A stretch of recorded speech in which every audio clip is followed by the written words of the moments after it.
Exit poll के आधार पर नतीजे क्या आएंगे यह तो स्पष्ट होगा 4 जून को। लेकिन महत्वपूर्ण पक्ष है कि इंडी गठबंधन की 7वें चरण के चुनाव के दिन ही बैठक, ये बेचैनी और हड़बड़ी किस बात का। और साथ ही साथ मुझे उम्मीद यह था कि कम से कम पूरे चुनावी अभियान में तो इंडी गठबंधन ने अपना नेता नहीं चुना, तो हमको लगा नेता उतना चुनेगा। तो ये केवल एक भ्रमजाल पैदा करने के लिए कि 295 सीट आएगा। अब वैसी स्थिति में जब राहुल गांधी और केजरीवाल एक दूसरे के साथ मंच शेयर नहीं कर रहे हो, तृणमूल कांग्रेस ने राजनीतिक रूप से कांग्रेस पार्टी को बीपीएल बना दिया, सीपीआई सीपीएम के साथ गठबंधन नहीं किया, तो ये मुंडे मुंडे मते भिन्ना है। लेकिन मत भिन्नता के बावजूद एकजुट हुए, लेकिन नेता कौन होगा यह घोषणा करने में भी लाचार हुए।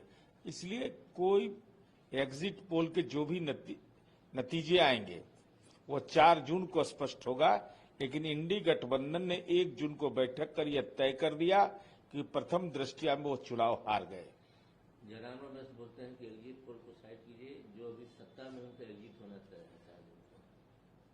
यह क्यों, यह अगर जयराम रमेश जी जैसे लोग बोल रहे हैं तो उनको यह भी बताना चाहिए था ना कि अब जब आपको इतनी सीटें तय है, 295 का दावा आप कर रहे हैं, तो नेता चुनने में क्या परेशानी हो रही थी, लीडर चुनने में। इसका मतलब कि जनता ने आपको एग्जिट कर दिया और जनता ने आपको परमानेंट रूप से आपको एक रीजनल पार्टी के स्वरूप में आपकी पार्टी को देख रहा है। यह महत्वपूर्ण पक्ष है। आरोप है तो तथ्य दीजिए ना। माने इतने जो मीडिया के विभिन्न ग्रुप लोगों ने किया है, तो वो बीजेपी के ऑफिस से हुआ, यही काम किए हैं यहाँ पर राष्ट्रीय जनता दल ने किया है। तो जांच हो रही है ना, अब तो रोना ही रोएंगे ना। अब तो कहेंगे ईवीएम खराब है, ईवीएम में गड़बड़ी है, यह कहेंगे कि चुनाव में पारदर्शिता का अभाव है, चुनाव आयोग को प्रभावित किया गया। तो विधवा विलाप करने से बेहतर होता कि जनता के सामने जाकर रोते, कहते कि हम बेचैन आत्मा की तरफ तड़प रहे हैं।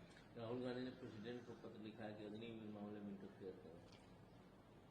अब तो अग्निवीर जैसे महत्वपूर्ण सवाल पर राष्ट्रीय सुरक्षा की चिंता आपको होने लगी, यह महत्वपूर्ण विषय है।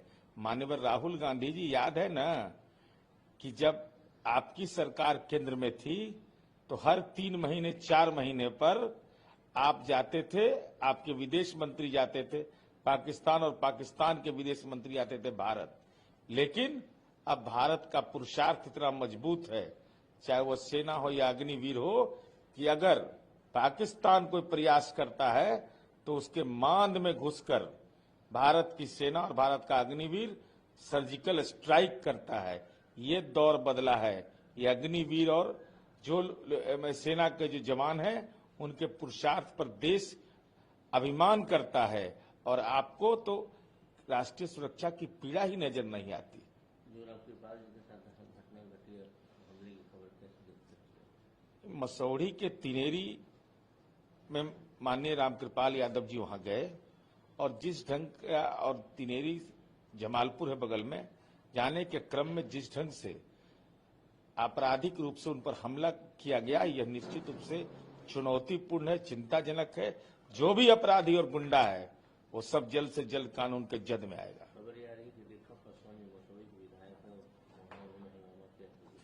हैं। बिल्कुल, यह बिल्कुल तथ्य है कि राष्ट्रीय जनता दल की माननीय विधायिका ने जाकर के तिनेरी के मतदान केंद्र पर उपद्रव किया, तो स्वाभाविक रूप से जनता प्रतिकार की। तो जनता ने कोई हिंसात्मक प्रतिकार नहीं किया, जनता ने अपना मौखिक विरोध दर्ज किया। लेकिन जिस तरीके का आचरण पेश किया गया, माननीय रामकृपाल यादव जी पूर्व केंद्रीय मंत्री रहे हैं, माननीय सांसद रहे, कौन ऐसा लंपट है जिसको इतना हिम्मत हो गया? अगर इतना हिम्मत हुआ है तो अब कानून का हिम्मत देखो।